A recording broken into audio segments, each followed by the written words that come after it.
পবিত্র ঈদ ও উৎসবের আবহে দেশের এমপিওভুক্ত শিক্ষক কর্মচারীদের ঘরে বইছে আনন্দের হাওয়া। দীর্ঘদিন ধরে বেতন বৈষম্যের শিকার দেশের বেসরকারি শিক্ষা প্রতিষ্ঠানের লাখ লাখ শিক্ষক ও কর্মচারীদের কষ্টের অবসান ঘটিয়ে নবম পে স্কেল বাস্তবায়নের পক্ষে হাঁটছে সরকার।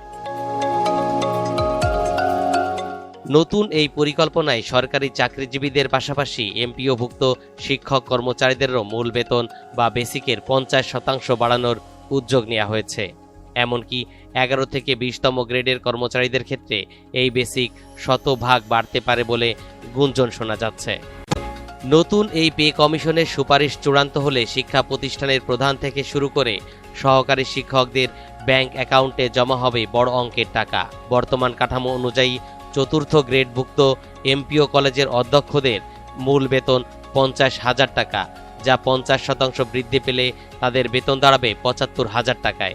একইভাবে ষষ্ঠ গ্রেডে সহকারী অধ্যাপকদের বেতন 35,500 টাকা, বেসিক বেড়ে হতে পারে 53,250 টাকা।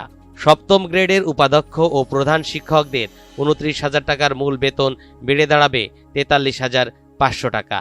এছাড়া নবম গ্রেডের কলেজ প্রভাষকদের 22,000 টাকার বেতন বেড়ে দাঁড়াতে পারে 33,000 টাকা এবং দশম গ্রেডের বিএডধারী সহকারী শিক্ষকদের বেতন 16,000 টাকা থেকে বেড়ে 24,000 টাকা হতে পারে।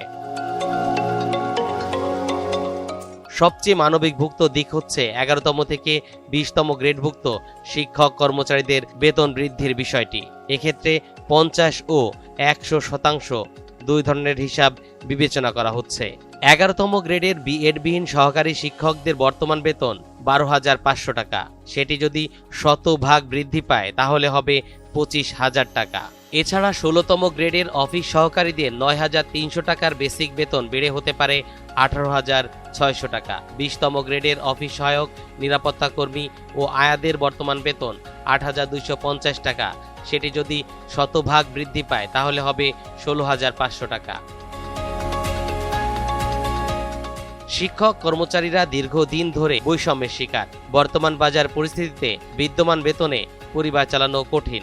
আসন্ন বাজেটে বেতন বৃদ্ধির বিষয়ে সরকার ইতিবাচক সিদ্ধান্ত নেবে, এমনটাই প্রত্যাশা দেশের সকল শিক্ষক ও কর্মচারীদের।